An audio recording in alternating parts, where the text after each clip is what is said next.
into the online broadcast network, AFTERBUZZ TV. Over 20 million weekly downloads in over 150 countries, and your number one source for after-show entertainment.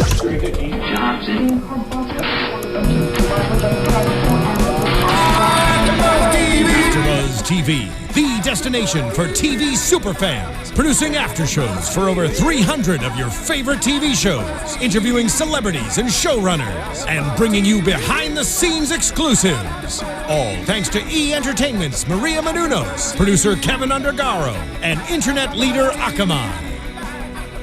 Now, let the buzz begin!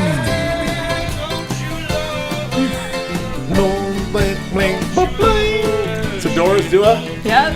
This is... Don't you love her madly? Yes! All right, there she is. Don't you love her as she's walking out the door, as Mother Norma did, as Norma did at the end of this episode. Welcome to Bates Motel AfterBuzz After Show. We arrived at episode number 5, that one we've been waiting for, because it's directed by our good friend Nestor Carbonell. Our good friend. We're so excited about that, to talk about this one. Du'a is here. Hello, I'm Du'a. here. Yes, I'm How are here. you? I'm so excited. I wasn't feeling well, and I almost didn't come, but this episode was so good, I couldn't not talk about it. It was very good. And I'm also joined by Nando Velasquez. Yes, and I'm not sick, so Du'a. Good. But I did love this episode just the same. I'm Joe Braswell. I'm mercifully not joined by Joe Sanfilippo, but though I do really miss him. Yeah, I miss him too. He's out away on assignment of some sort. So. He's On an assignment. On assignment. He's like in the CIA or something. Yes, he's on a special mission. But episode number 5, The Deal. A lot happened here, man. Lots to unpack in the old Bates Motel. Let me tell you something. We're only 5 episodes in, and there's so much story. Yeah. Well, they're really doing it, man. Well, we are halfway through the episode, through the season. Oh, that's true. Because there's only 10 episodes. Oh my God, they're really just cramming some story in this movie. We're halfway through. Okay, that makes sense. Yeah. All right, makes me feel better. I forget this is a 10. But yeah, I just want to reiterate, I just love the way these seasons unfold as a mystery. I was watching this episode, I was really just struck by how, if you take away the Norman Bates psycho Norma, take away all the psycho legends and lore and all that mythology and all that, the psycho universe, just if you can call the show White Pine Bay, and it's compelling and good and really amazing. I love it. We talk about the town being a character the whole time, but I really just the goings on of the town and how between Chick and Bob Paris and Sheriff Romero and the politics involving Marcus Young and it's all good stuff. Yeah. I love it. I know you love this episode. What do you think? Oh, I thought this I found myself frantically scribbling notes because all of the dialogue in this episode was so content rich. There was so much in this episode. I love that we got to see a little sprinkle of the sweet Norman again. Right. I love that we are now getting to the point where I think that Norman is not being able to tell the difference between Mother Norma, the delusion, and real Norma, as we saw. So we're really unpacking the things that we were waiting for, and it was just really exciting. And they ended the episode on such a cliffhanger. The cliff we're hanging right off the cliff. We are. Right off the cliff. They do that a lot in most of these episodes, just kind of some sort of either a cliffhanger or some sort of extended little thing dangling that they leave out there for us. And can I just say that your prediction was half right. My prediction was right. Which prediction did I have right? Your prediction was that somebody else was going to find that zip drive. Yeah.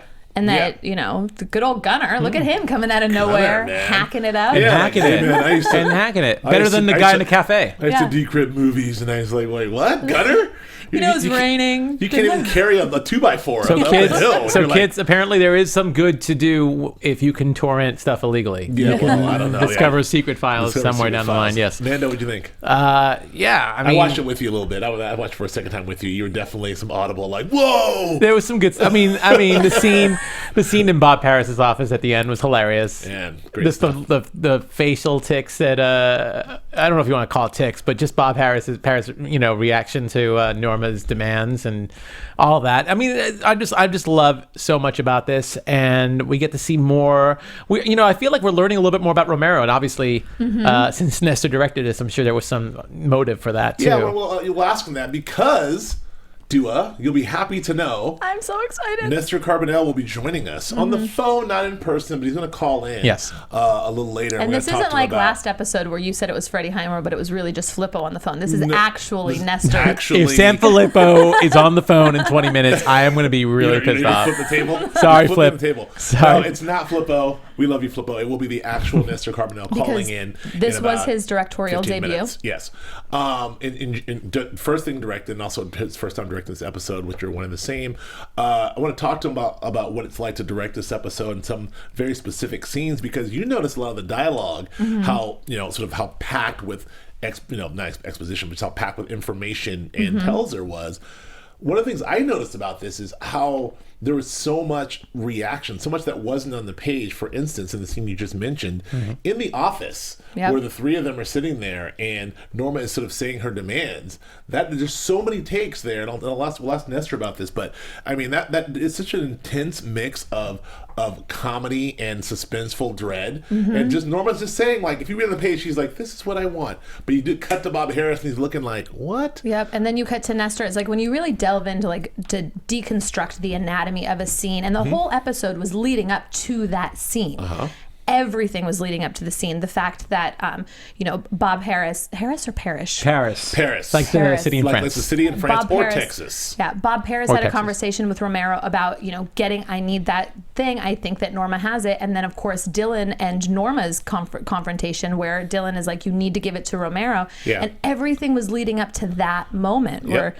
and so there was just so many little things, and you can really see inside everybody's head, everybody's thoughts through their facial expressions. That's what's great, because you have all this tension leading up to this big meeting, and even the name of the episode, The Deal, it's all about this. And here we go, and it's completely not as you expect it to be, so tense. It's like Bob just barely can keep a straight face as is happening. We'll ask Nestor about that, like about how it plays out. And the last thing I'll say before we run through this episode is there's a couple of scenes like that. The scene with Paris and Marcus Young and Sheriff Romero was also a lot of things that were unsaid, a lot of looks in that room, a lot of looks, but also that final scene at the table, at the kitchen table with Dylan and Norman and Norma.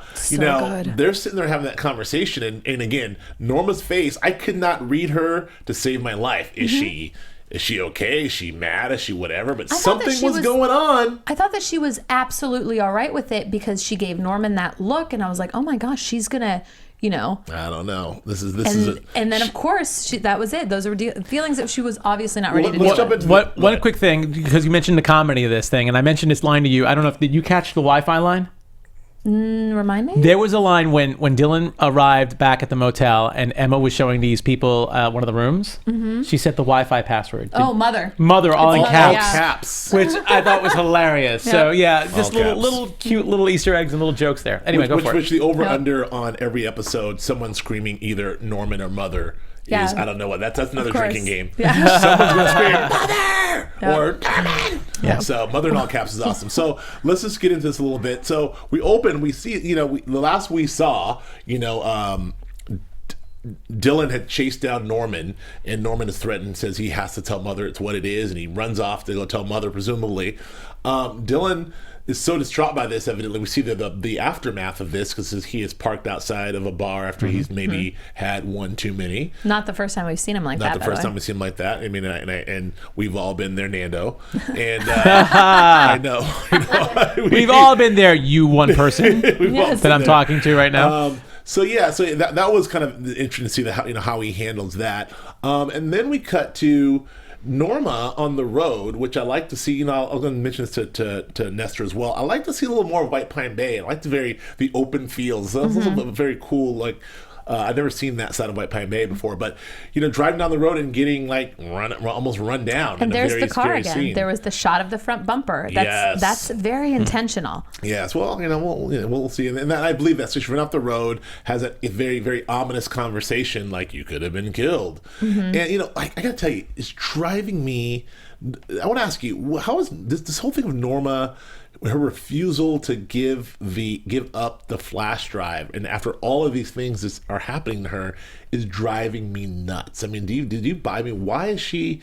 Are you okay with that? I'm absolutely okay with it, because I think 100% of her character. I mean, she explained it all in that scene with Romero. This is the first time that she's had anybody by the short hairs. She's very selfish. She doesn't care what this does to anybody else, and she's willing to use it as leverage. I mean, did you see that she almost, like, the way that she almost skipped into Romero's house when he's like, get in here, and like that smile that she gave, and she's like, I got it. Right. You know, got it. And also, I think what you said is very key. It's the selfishness part, because she's far too, it's just kind of the selfish Norma that says, I don't give a care what's going on in this town.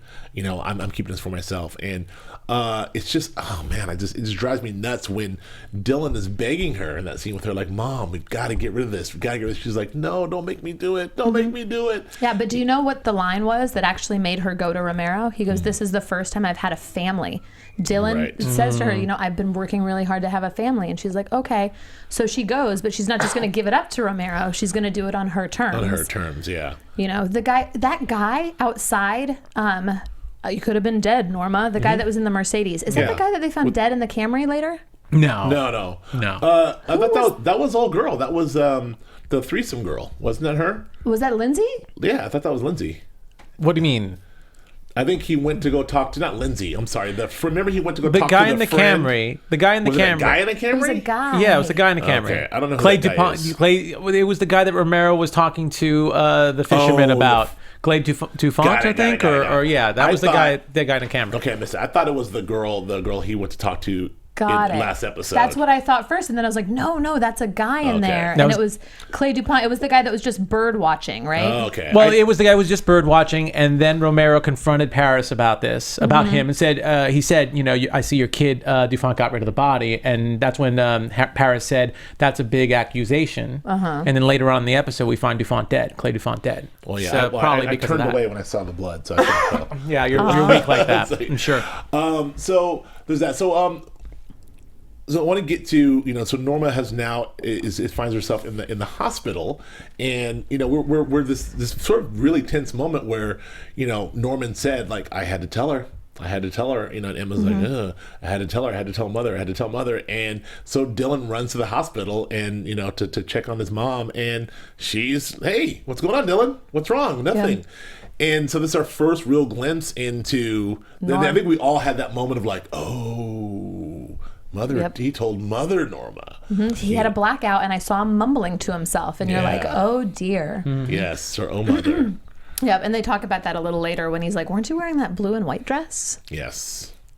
Which is, you know, which we can get to that in a second. But that, I mean, we're really getting into it now because, you know, Carlton Cuse said we're going to get into these episodes. We're going to see Norman have a harder time differentiating the delusions of Mother Norma from the real Norma, and so that we, you know, because he's having these harder times differentiating the two, you know, and then this is the start of that.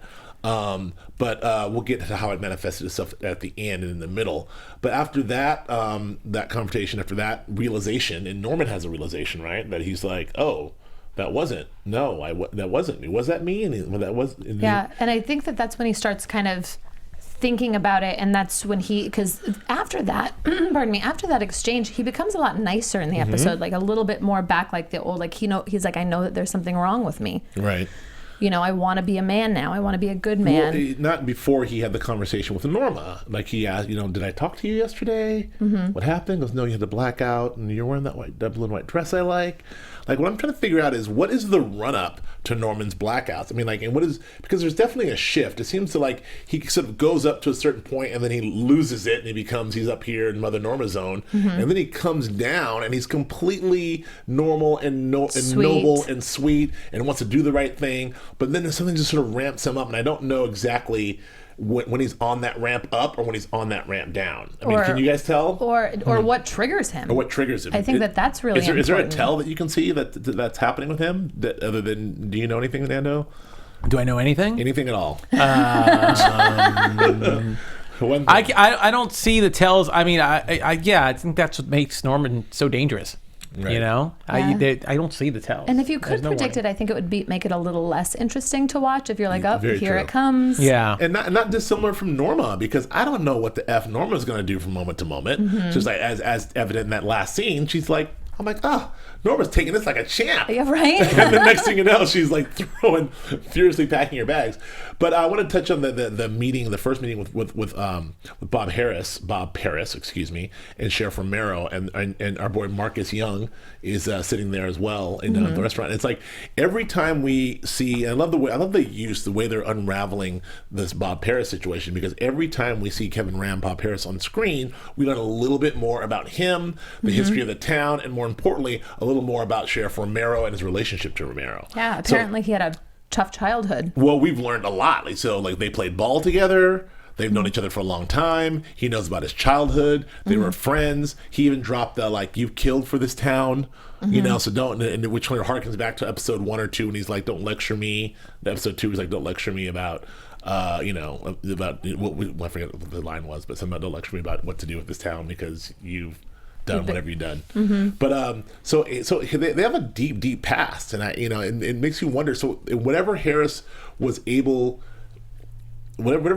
doing, the whole notion of him telling Romero about the flash drive and sort of spilling it, two girls are dead, and it's for the flash drive, and this is happening, so I need you to find it for me so we can just stop this madness. Like his matter of factness, sort of in some ways, to me, what's the word I'm looking for? Indicts Sheriff Romero as part of this whole sort of conspiracy. So now with saying that, do you think that Sheriff Romero, giving in and taking Norma to Bob Paris is kind of just him being obedient? Because, Romero said, you're backing me into a corner and it's not big enough for the both of us. So, and the last time he was backed into a corner was by Gil when he burned down his house, and we all know what happened to him. So I'm thinking that Romero is very defiant, that he's not an obedient person. What motivated Romero to bring Norma to Bob? Was it to obey Bob? Was it because he felt sorry for Norma because she was having a breakdown and, wanted to do this and he felt sympathy for her? Like, what is this? Does he have an end game? Like, what is this? There's so many. That's what makes this show so good. I don't have a goddamn clue. Like, I got a big cloak of mystery, and I just shrouded, lay it right on top of Nestor Carbonell, because Romero's he's mysterious. Like, we cannot pin this guy down on his motivations. Those are all great points. Is he trying to please Bob Harris? Is he more involved in bed with this whole situation than we believe, because we want to believe he's a good guy? His idea of taking Norma to Bob, was that sort of killing two birds with one stone? Was he really trying to protect Norma? Was it somewhere in between?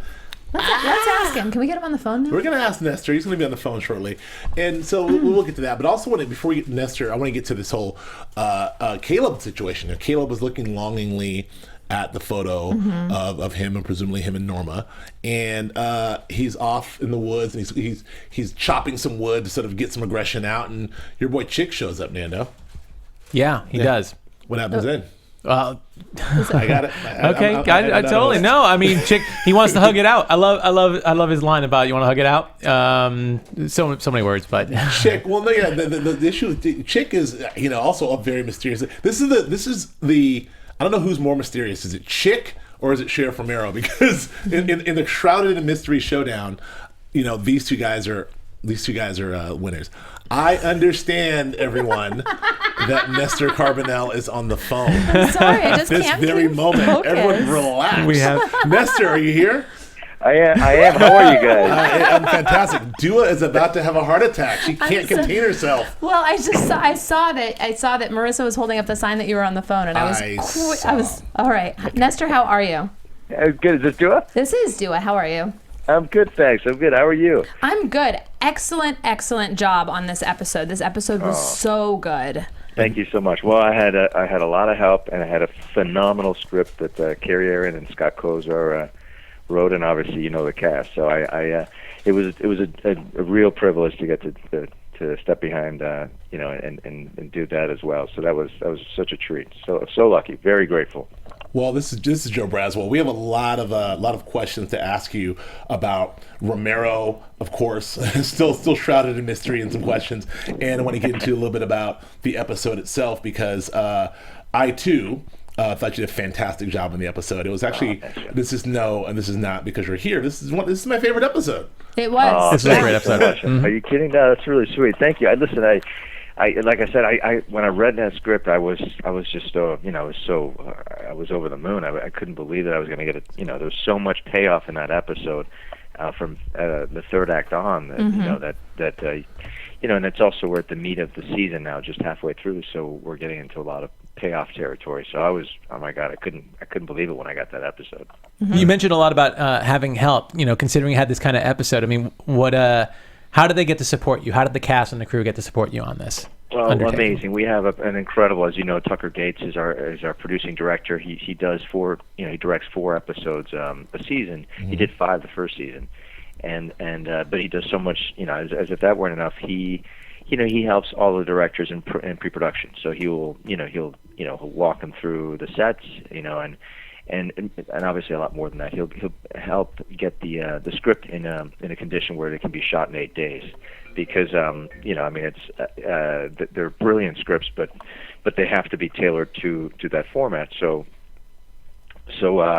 he does a lot of that. And he did that with me. He certainly was there with me, just from early on in pre-production. And also going to scouts with me, and then so Tucker was immensely helpful, enormously helpful, and then once we got through prep, and Ehrin was there. Kerry was there rewriting Scott's amazing script to sort of again fit the timeline, because there were so many locations. We had to collapse scenes. We had to there were actually 4 scenes we shot that never made it on air. Wow. The script was long. I mean, it's an amazing script, but unfortunately, we're confined to 42 minutes and change. Not like premium cable where you can the show runs as long as it needs to run. Right. We have to make that 42 minutes. Make it under 42 minutes. So we had to get it into shape. And Tucker and Kerry, we worked on it. I mean, Kerry really worked on it.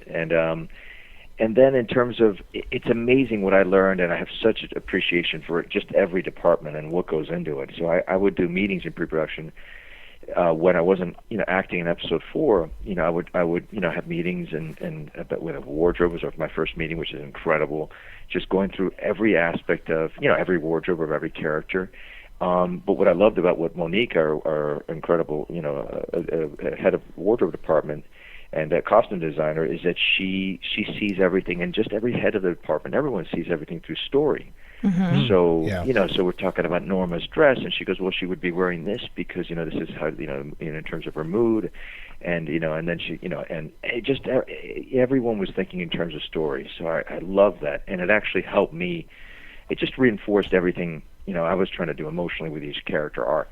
Right. So I'm sorry, I'm rambling. No. Let me ask you. I want to get just some technical information here, because you mentioned that it's 8 days. Now, is that 8 days of shooting, or is that 8 days including prep and rehearsal? No. Yeah, it's you get 8 days of prep. Typically, at least on this show, and 8 days of shooting. Now, I got an extra half a day because I had to do that car stunt and the teaser. Right. And there was no way to fit that into a regular 8-day shoot. And we were also running against. We were shooting this right before Christmas, so in Vancouver there's very little light, right around that time of year. Sure. So we had to extend to a half day on a Saturday to shoot the actual stunt with incredible stunt crew. But no, 8 days of prep and 8 days of shoot typically. When you say stunt, are you talking about the car sequence with when Norma gets driven off of the road at the beginning? Exactly. Yeah. It's that initial sequence. Yeah, we had to carve out a half day. Well, I was going to ask you about that, because you had a lot here. You mentioned, I'm glad you mentioned, because you had a full blown car stunt chase. You had a lot of different setups on that car stunt. I love that whole thing because. I like to see a lot more White Pine Bay, and I felt like there was a lot of open space and really cool, like sort of plains and space there. But also, there's a cool move there when the car was chasing Norma. I couldn't quite see who it was. He was a little blurry. It very much was like Duel or something, like Spielberg's Duel or something. Was that? I mean, did you blur that in post, or is that I could not see what's going on back there? Is that just me being crazy? No. Everything was done in real. All the stunts were, none of the actual stunt elements were done in post, and that particular thing wasn't. I mean, there are things that we've had to green screen here and there, Sure. some driving sequences, but that particular one we didn't green screen.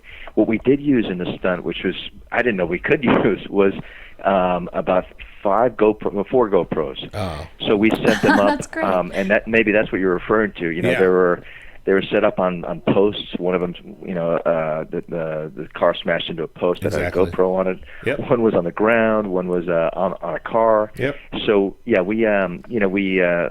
and then we were on a process trailer. We had a number of cars. A car that was towing it. A car that and then when it was free driving, we were just in front of it. Sometimes we were pretending to be the car that was coming up to Norma, and we would just come up to it. The camera would come up to it. So there were all these things that we had to, different angles that we had to shoot. But the great thing that I had there, I had enormous help from a storyboard artist who came in and storyboarded the whole thing.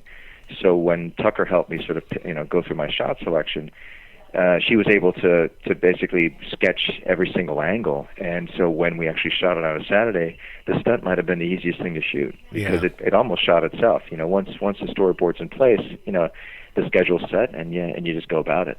That's great. And I'm just to get back to one more technical question, and we'll get into the episode a little bit.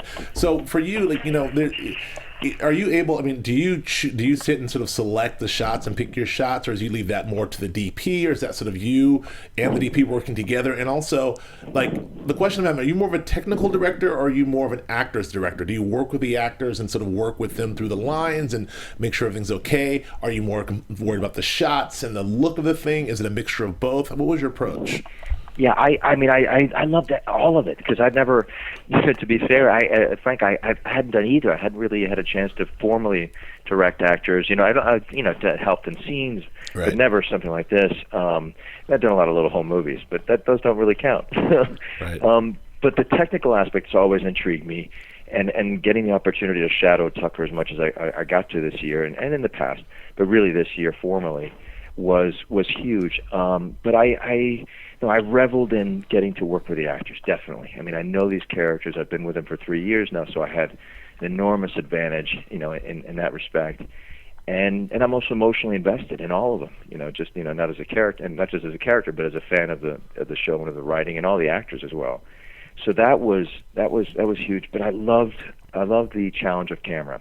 And what Tucker impressed upon me was, to find ways to mine tension, throughout, and keep the suspense going. And so, I went through every scene, and I did a lot of homework because I knew I had to. I mean, I knew I was going into so green. I had to probably do more homework than maybe you probably need to, but I wanted to anyway.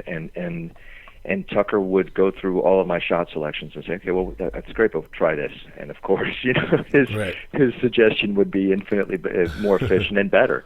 Mm-hmm. So I absolutely would change my shot list. But that would also change on the day, depending on, the circumstance. Sometimes we didn't have enough time, so I had to compress the shot list, or the blocking changed. So, well, that shot list doesn't work, so let's figure something else out. And that's where I had an enormous help from Mike Wrench, who's our camera operator.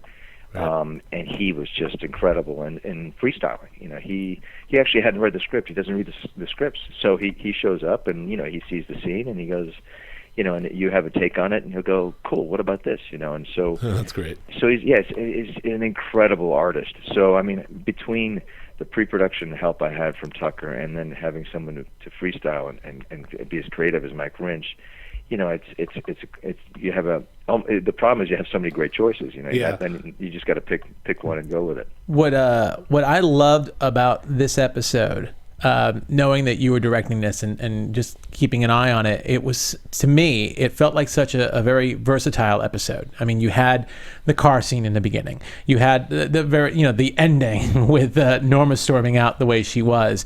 And you had that iconic moment with Norman stealing the dress.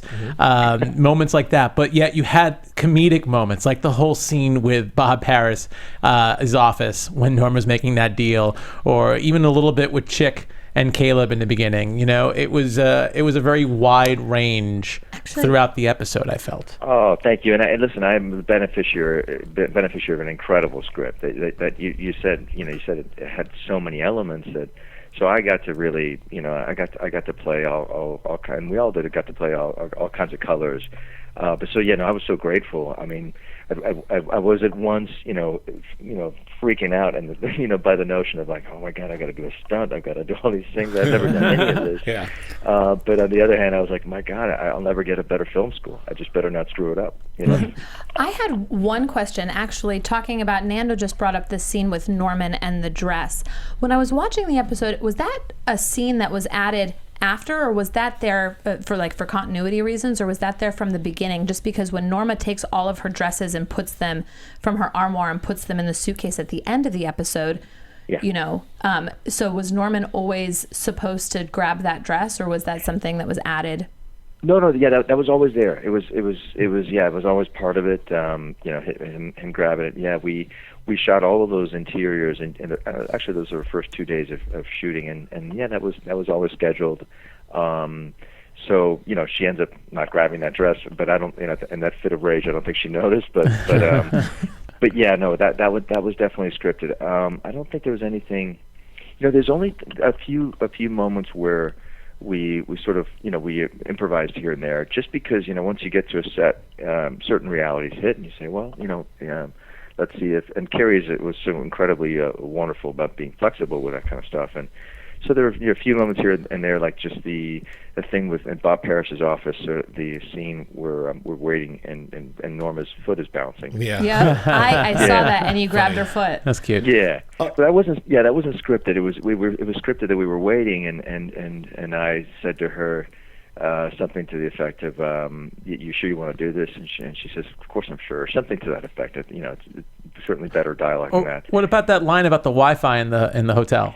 Yeah, that wasn't scripted either. No, it was just scripted that Emma was dealing with a new customer. Mm-hmm. So I was thinking, you know, I remember reading in a previous episode that she was talking to her customer, was complaining that the Wi-Fi was free, but he's still being billed. And I thought, you know, it might be. We never talked about the password. Yeah. So I pitched it to her, and she liked it. So mother in all caps is awesome. Mother in all caps. I want to get back to this.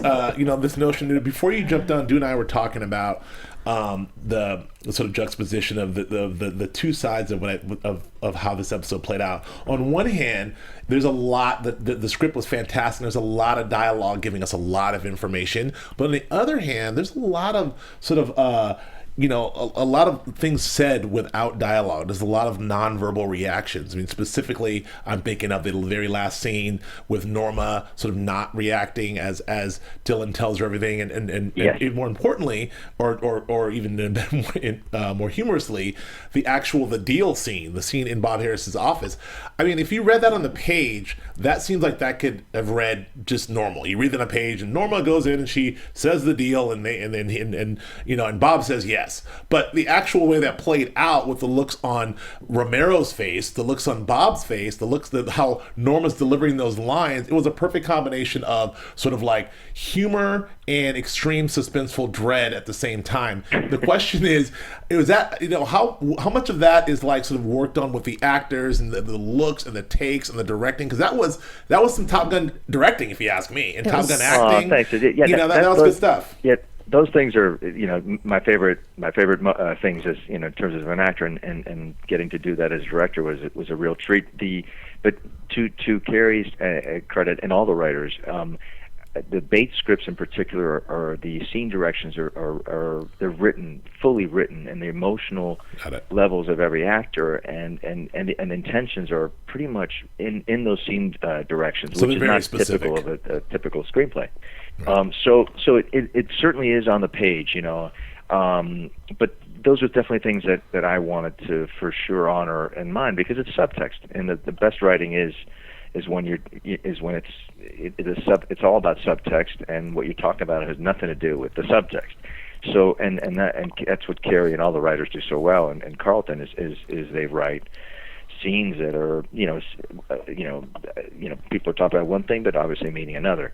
And And so, and the other thing that they do, and I know Carlton does this in post, because I handed in my cut, which is about 2 minutes and 20 seconds over what it needed to be. But you typically, I guess, hand in something a little over, so you give your exec producers something to look at and choices to cut themselves. And what I love that Carlton did when he cut those last 2 minutes and 20 seconds is that he would cut lines that you didn't need and leave it off the look.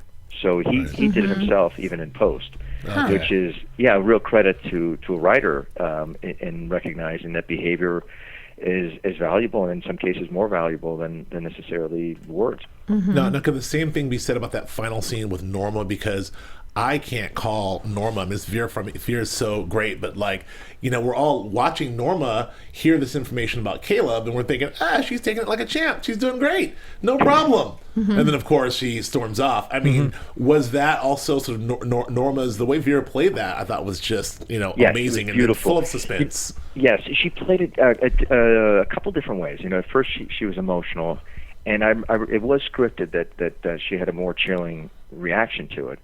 So we talked about it. I said, well, let's try one where you've just shot down. Caleb is dead to you essentially, and let's try one where your defenses are so they go up so high that you're no longer feeling it. You're just and you're no longer you've now shut down emotionally. So you're protecting yourself. You're covering now.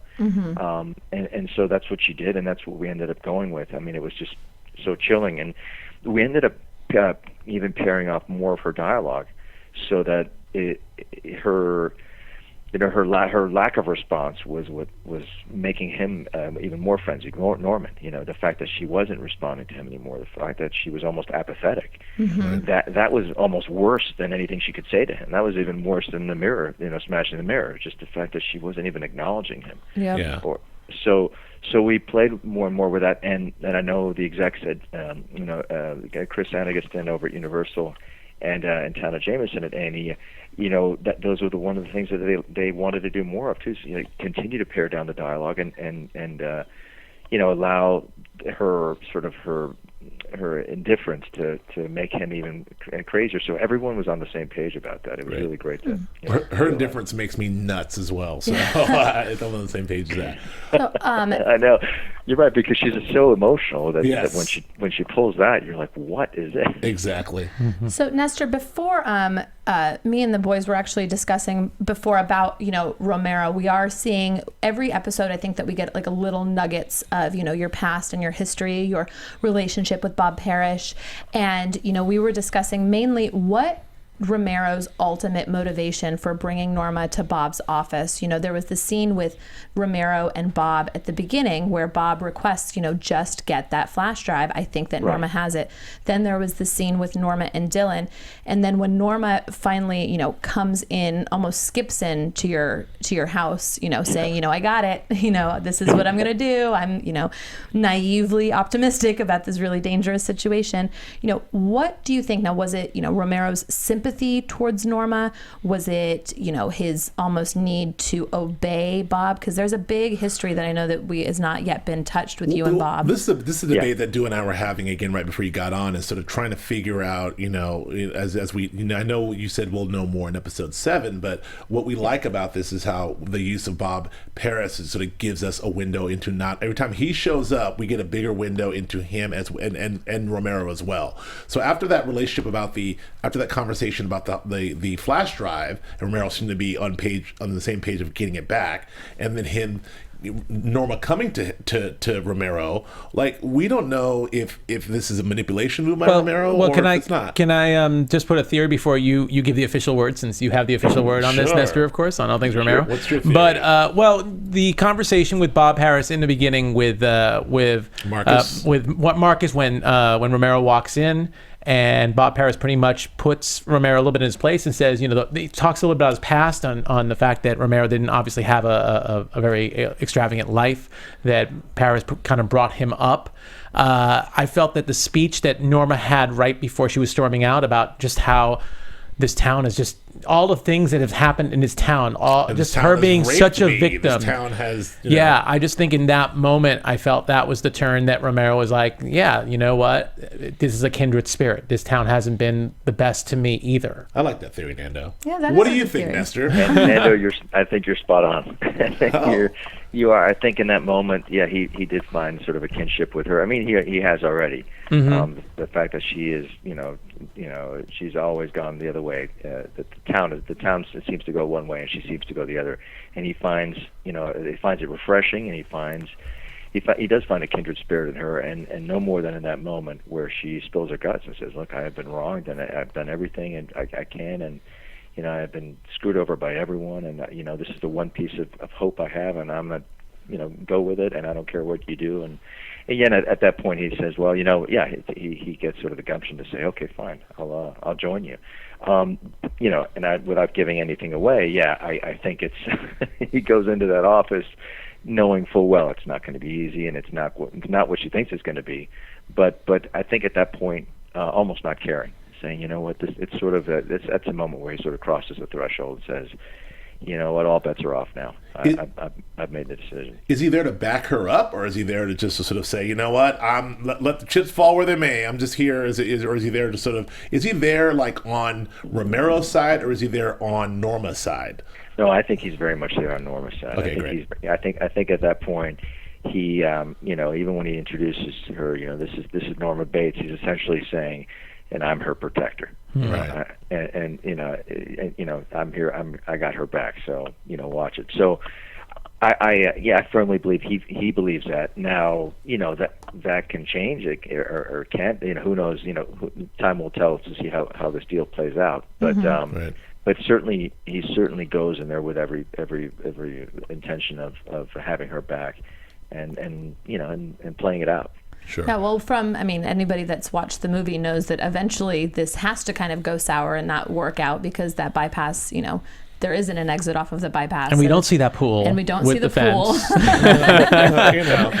You never know, man. There's always hope. Man, I gotta tell you, Nestor, I am hoping against hope, because Freddie Highmore is breaking my heart. Just like he did in Finding Neverland. Yeah. He's breaking my heart when I'm rooting for this guy to not turn. This at the end there when he's like, I'm my own man now, and you're my brother, and we're gonna do this. I'm like, that's right, Norman, you can do it. Yeah. And you want to, and he's so sweet, and I know, and I know, and then to know Freddie too, you're like, there's no way you couldn't. There's no way. Yeah. Well, and even Kenny Johnson's monologue last episode as well. We were talking about how it is such a testament to the actors and such a testament to the writing when you can have all of this sympathy, and when you can really feel for a man that raped his sister and be like, come on, just let him apologize, give him a chance. They're really done. I mean, I feel like that Carlton and Kerry really have done a number here in the writers, because like we were hoping, like we're sitting there, like feeling bad for Caleb, and it's like, wait a minute, this guy, or feeling bad for Norma. Wait a minute, Norman. Wait a minute, this guy's a murderer, and we're in it, and this is not the people we should be rooting for in life. No question. And you guys said it. It's a testament to the writers, and certainly in this particular case to Kenny and Vera as well. And obviously Freddie. You're right, to make a character that's seemingly completely unsympathetic on paper somehow redeemable, or at the very least redeemable, just because they're wanting to change, or they're wanting to change the past or rewrite the past. And obviously they're remorseful. But you're right. I mean, Kenny's speech last week was just heartfelt and beautiful and gut-wrenching, and then you feel for him and Dylan. Like, God, the effect that has on Dylan, you're just like, oh, come on, let him have a dad. He just wants to have a family. Yeah, exactly. This just feels so sort of Shakespearean, heading down all these people wanting, this family and wanting the right things. And I just know that it's not going to go well, and it makes me sad. But I want to transition into, just really quick back. We're talking character a little bit, and first of all, there's a lot of Romero in this episode, and you directed this episode. I mean, the one thing I didn't ask you is, what was it like to sort of, when you look in last year you had that, whatever, in episode 7 you weren't in. That would have been the one you should have directed, the one you're not in. But this one, it's all Romero. You're pulling double duty. What was that like? It seemed like 4 or 5 really key scenes, and not to mention you seem like you're in almost every other scene. And actually there was 2 that I cut There's one.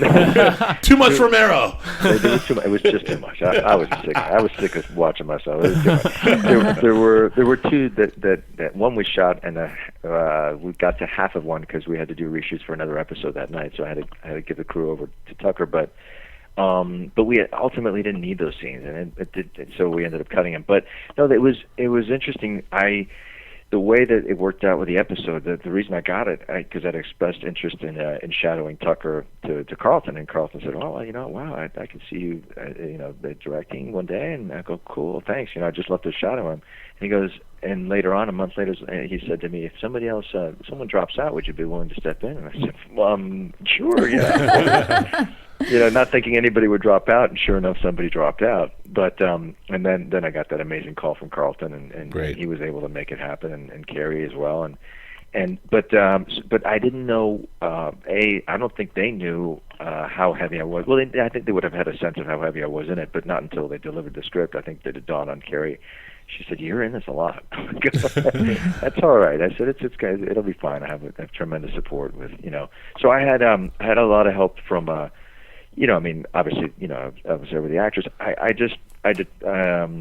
relied on my script supervisor, Corey Jones, to basically, I just said, certainly on the coverage, but also, I said, "Hey, do we have choices here? Do I have choices later?" She goes, "Yeah," and she would say, "Well, we try one like this." So I would get help from her when I was on camera. There was one scene in particular I was worried about because I couldn't really watch Vera. It was the Bob Harris scene because I'd made the choice to really, really keep my eyes on Bob, right, and not on Norma. So I could hear her, and I could certainly hear her performance, and I gave her a few notes from what I heard, but I had to steal away to the monitor and play a few back just to make sure. Yeah, that's great. At least on the master, not in the close-up, but on the master. But at that point, I felt like, she was so. Oh, it is Vera Farmiga. It's not, not that it's an autopilot, but you're in pretty good hands. No question about it. But I wanted to make sure I was certainly there for her, and but yeah, that was the only truly tricky part. But, cool. So Nestor, I hear this all the time about actors who always are interested in directing, and it seems to be, I think, a progression for some. I mean, some people had very successful careers moving to directing. What do you think? Why do you think that happens? What's the pull for actors to want to direct now that you've done your taste of directing? I think power. No, I think it's. As an actor, you have, obviously you're looking at the story through the prism of your character, and so you're looking at it through maybe a 2 or 3%, and depending on the role, or 5% or 10% of the role of the story through your. So with the director, you're getting obviously a more omniscient point of view, and maybe it's that it's like saying more of an all-encompassing view, and to me, it's an appreciation for not only for the story, but for the story through an actor's perspective, and trying to find nuances, in performance. To me, that's the draw for me. It's like that's what I'm interested in as an actor and as a director is trying to find those, connecting all those emotional dots, seeing the arc in each character, and the emotional arc of the whole thing. That's what appeals to me in the directing aspect. And yeah, of course, trying to do it visually as well. But certainly with the actors. I mean, I can't speak for others, but that was a draw for me. So yeah. I mean, although I've always wanted to write. That's the weirdest thing. Oh, really? That's directing. I'd always put it in the back because I know it's so time consuming that I knew it would. It just takes you away from your family for so long because you have to be there the whole time. And right. So I knew that would be that'd be a career that should I be ever so lucky to have it. It would be very trying on my family, and that's why I've never fully pursued it until Vera was the one who actually brought it up. She's like, "You should direct," and then and obviously Carlton and Kerry made it happen. Well, they were all right because you did a fantastic job. They were all right. We only got a couple minutes. Just a couple quick rapid fire questions. One of my favorite moments in Bates Motel this season is the interaction between you and Marcus Young. I mean, if my man slaps you on the back one more time, like he's so backslapping, and you give him the look. Like, are we gonna see more of this? Like, is this gonna come to? Can you give us a little hint? Are you guys gonna square off? Is he gonna slap your back one more time? You're gonna see the great Marcus Young. Tommy's amazing, and you'll see him next week. He's fantastic, and any backslapping? I don't want to say because, but he is a formidable opponent. That's for sure. Okay, but, certainly. And then the other thing is just a quick thing in Arcanum Club. A little thing I noticed in the background, like in that lobby, was you saw Ted. I almost said Ted. You saw Kevin Ram's Bob Paris' picture along with all these other guys. Are those presumably the past presidents of the Arcanum Club? Is that exactly? Those guys are past presidents. Although some of them, one was the head of Transpo department. Okay. All part of our crew. I think one was the head of our prop department. Okay, so some inside jokes. So all of our department heads have been presidents of the Arcanum Club. Exactly. Okay. Well, that's going to do. We have some predictions that we're going to do here, but I think that you can say our predictions. Let's throw predictions really quick. And now your AfterBuzz TV predictions. Okay, Nestor, you can tell if we're right or wrong. Du'a, go. Okay. Well, I like that my prediction was correct and that Norman wasn't the girl or wasn't the one that told Norma about Caleb being in town. My prediction for next week is, I definitely think that we're going to see Norman, go off the deep end now that his mother is not there, and I think that this what will trigger him into really go into a psychosis. And I predict that he's going to be wearing that dress. Oh, Lord. Okay. Next episode 6. Yeah, I say next episode.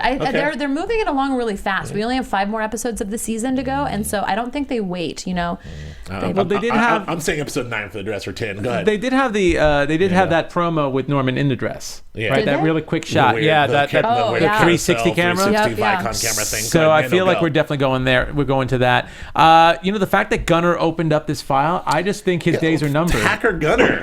Puka Shell Gunner's like opening the file like no problem. Yeah, he was better than that coffee shop guy.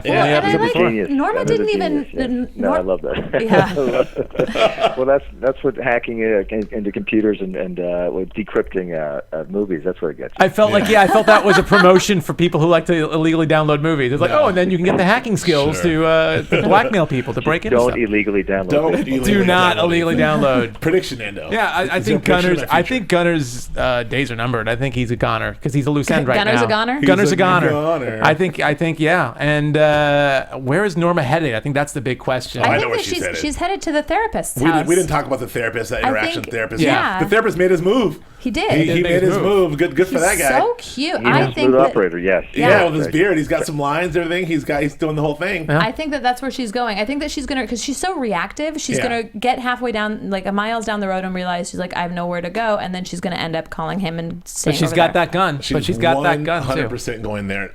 My prediction is kind of, I think I touched on this a couple of weeks ago, but hate to say it, I love you, Kenny Johnson, but I don't believe Caleb 100%. I was so heartfelt and I felt bad for him, but I don't know. Norma really, it's hard to believe Norma too, but she's so terrified, and I can't tell if it's more terror or anger, if she feels more betrayed, if she's leaving out of betrayal, or if she's packing out of sheer anger or terror, but I don't know, there's something to this that she's so anti-Caleb. Well, I think that there's a level of shame. I think it comes from shamefulness, because as soon as she started feeling these emotions, and it was when she looked at Norman, and Norman was obviously on Dylan's side of this, confession/confrontation, where I don't think that she would have left had Norman not been sitting at that table. I always thought that Norman or Mother Norma would be the one to kill Caleb. I think Caleb's got to go. I think, but I think it may be Dylan to do that, because I feel like this is a really elaborate prediction, and Nestor, just follow me on this one. This is a really elaborate prediction. Yeah. I really feel like that Caleb is not who he says he is, and not telling the truth about the whole what happened in their past. I think it'll come out, and Dylan will feel super betrayed and have to do something to kill Caleb to protect his mom or something of that nature. I don't know. I'm dancing around that, but I don't trust Caleb. Sorry, I don't know. I love Kenny Johnson. I love Officer Lim, but I don't trust Caleb.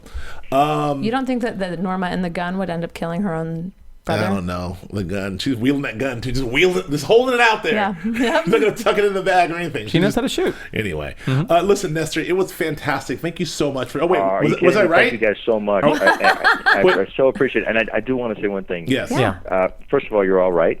and you're all wrong. Oh! But next week, I think Vera's performance in particular, it's like it's just unbelievable. It's just I mean, as amazing as she is, obviously we've already seen her and how incredible she is. What she does in the next episode will I mean, it blew me away. That's for sure. All right, really, it's extraordinary. It's beautifully directed. To me, it's I think it's my favorite. Emmys and Golden Globes all around. You never want to say, but if there's ever a performance to remember, it's in next week's episode. And brilliantly written by Kerry, Ehrin. I mean, just an incredible episode. That's a hell of a tease. I know. That's a hell of a tease. That's the way to tease the show. There we go. Well, thank you so much for joining us, Nestor. Really appreciate you. Thank you guys so much. Thanks for having me. I appreciate it. Can we give you shout out your Twitter handle and your Instagram or whatever you want? I'm at Carbonell Nestor for Twitter. Okay, great, fantastic. All right, well, we'll see you soon. And Du'a, where can we find you? At Du'a Kaissi, DuaKaissi. All right, on Twitter, right? Yes. Nando? Now on Twitter at Nandovel, Nandovel. I'm Joe Braswell. You can find me on Twitter and Instagram at Joe K. Braswell. Thanks again to the great Nestor Carbonell for joining us one more time. I didn't call him Campbell. Yes. I made it. We will see you next week for episode 6. Thank you so much. I appreciate it. Thank you, Nestor. Thanks, Nestor. Bye-bye, guys. Take care. Bye now. From executive producers Maria Menounos, Kevin Undergaro, Phil Svitek, and the entire AfterBuzz TV staff, we would like to thank you for listening to the AfterBuzz TV network. To watch or listen to other after shows and post comments or questions, be sure to visit AfterBuzzTV.com. I'm Sir Richard Wentworth, and this has been a presentation of AfterBuzz TV. Buzz you later. The views expressed herein are those of the hosts only and do not necessarily reflect the views of AfterBuzz TV or its owners or principals.